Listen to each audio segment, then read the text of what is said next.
जय गुरु जी, शुक्राना गुरु जी, जय गुरु जी संगत जी। आज हम गुरु जी की असीम कृपा से श्री शिव महापुराण की रुद्र संहिता के पार्वती खंड का 10वां अध्याय सुनेंगे। ओम श्री गणेशाय नमः। ओम श्री गणेशाय नमः। गुरुर्ब्रह्मा गुरुर्विष्णु गुरुर्देवो महेश्वरः। गुरुर्ब्रह्मा गुरुर्विष्णु गुरुर्देवो महेश्वरः। गुरुर्साक्षात् परब्रह्म तस्मै श्री गुरवे नमः। गुरुर्साक्षात् परब्रह्म तस्मै श्री गुरवे नमः। भगवान शिव का तपस्या के लिए हिमालय पर आगमन। वहाँ पर्वतराज हिमालय से वार्तालाप।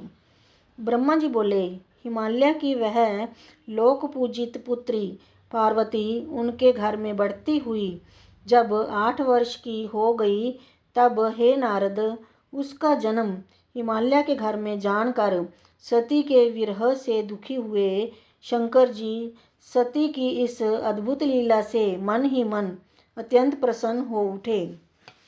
उसी समय लौकिक गति का आश्रय लेकर शंभु ने अपने मन को एकाग्र करने के लिए तप करने का विचार किया।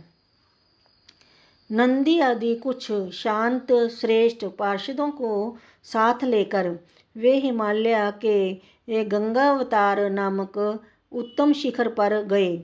हे मुने, जहाँ पूर्व काल में ब्रह्मधाम से प्रवाहित होकर समस्त पाप राशि का विनाश करने के लिए परम पावनी गंगागिरी थी, जितेंद्रिय हर ने वहीं रहकर तपस्या आरंभ की।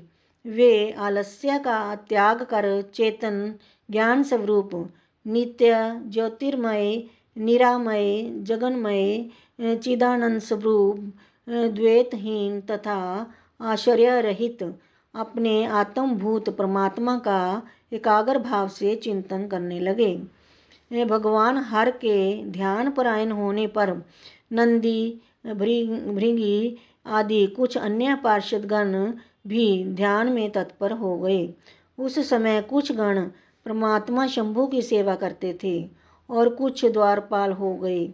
वे सब के सब मौन रहते थे और कुछ नहीं बोलते थे। इसी समय गिरिराज हिमालय उस औषधि शिखर पर भगवान शंकर का आगमन सुनकर आदरपूर्वक वहां गए। अपने गणों सहित गिरिराज ने प्रभु रुद्र को प्रणाम किया, उनकी पूजा की और अत्यंत प्रसन्न हो हाथ जोड़कर वे शिवजी की स्तुति करने लगे। हिमालय बोले, हे देवदेव, हे महादेव, हे कपर्दिन, हे प्रभु, हे शंकर, आप लोकनाथ ने ही तीनों लोकों का पालन किया है।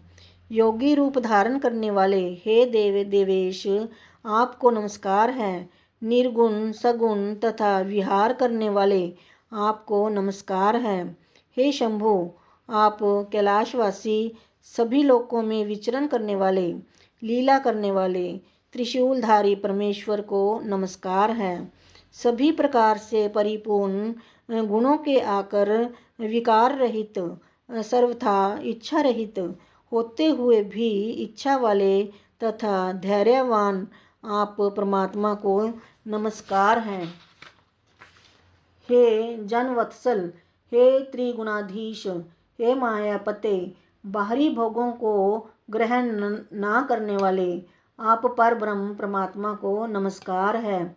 हे भक्त प्रिय, आप ब्रह्मा विष्णु आदि के द्वारा सेव्य ब्रह्मा विष्णु स्वरूप तथा विष्णु ब्रह्मा को सुख प्रदान करने वाले हैं, आपको नमस्कार है।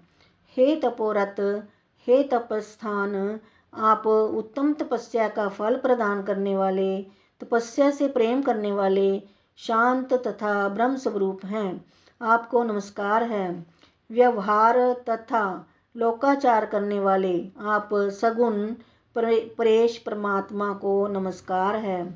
हे महेश्वर, आपकी लीला को कोई जान नहीं सकता और यह साधुओं को सुख देने वाली है।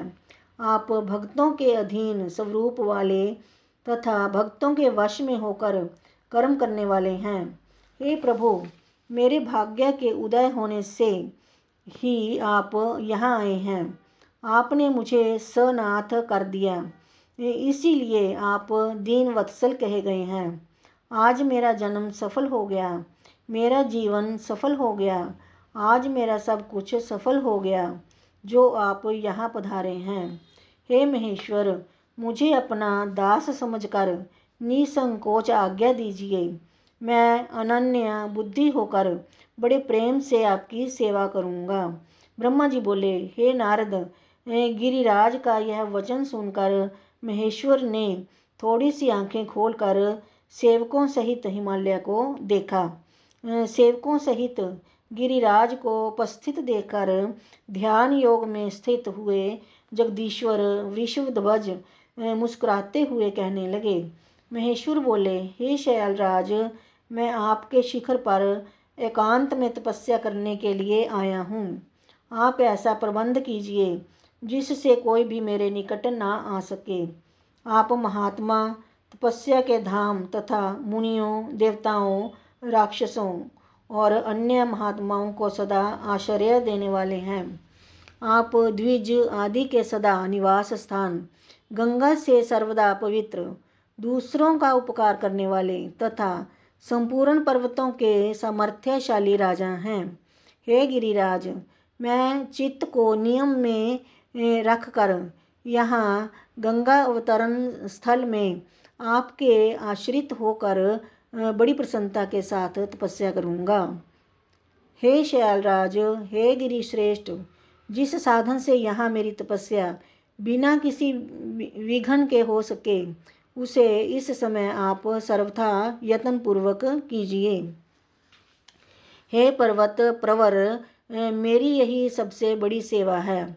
आप अपने घर जाइए और उसका उत्तम प्रीति से यत्न पूर्वक प्रबंध कीजिए। ब्रह्मा जी बोले, हे नारद, ऐसा कहकर सृष्टिकर्ता वे जगदीश्वर चुप हो गए। जब गिरिराज ने शंभु से प्रेम पूर्वक यह बात कही, हिमालय बोले, हे जगन्नाथ, हे परमेश्वर, आज मैंने आपका स्वागत पूर्वक पूजन किया है।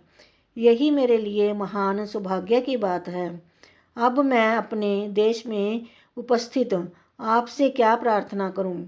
हे महेश्वर, बड़े बड़े यत्न का आश्रय ले लेने वाले देवता लोग महान तप के द्वारा भी आपको नहीं पाते। वे आप स्वयं उपस्थित हो गए हैं। मुझसे बढ़कर कोई सौभाग्यशाली नहीं है और मुझसे बढ़कर कोई पुण्य आत्मा नहीं है जो आप मेरे पृष्ठ भाग पर तपस्या के लिए उपस्थित हुए हैं।